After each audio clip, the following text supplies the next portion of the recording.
पहिले जनकपुर कलवा की पनिया ना बरसई हो।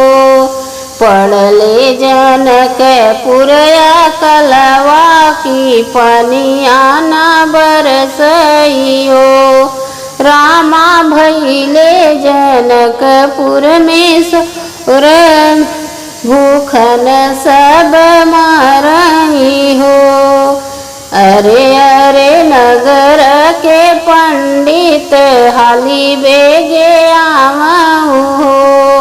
पंडित खोली देता पोथिया पुराण की पनिया न बरसई हो। उलटी पुलटी पंडित देखत पोथी अभिचारई हो।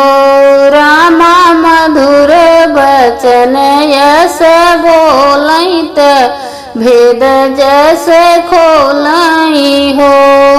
रामा मधुर बचन यस बोलत भेद यस खोलई हो।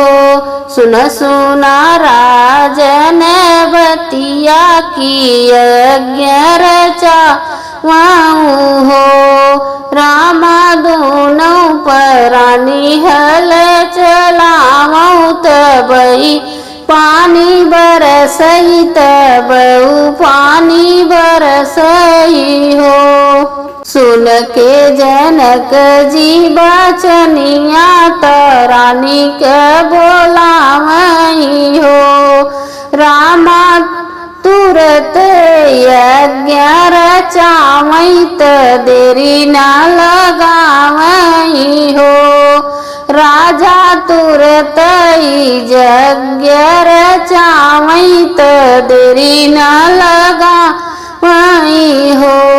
भैले होम जब पूरी की नाही लागे देरी नी हो। सखिया दोनों परानी हलवा चलावे की पनिया रिम झिम बरसई हो। धरती के बीच घर लवात जो फड़वा में फांसई हो।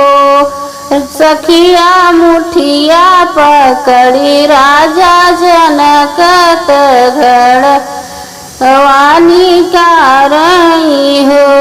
सखिया मुठिया पकड़ी राजा जनक घड़वानी कालाई हो।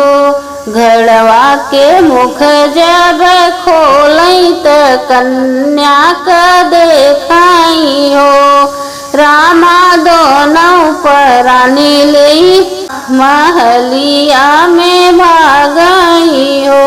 घड़वा में कन्या निकालई त सुपवा लेटावई हो।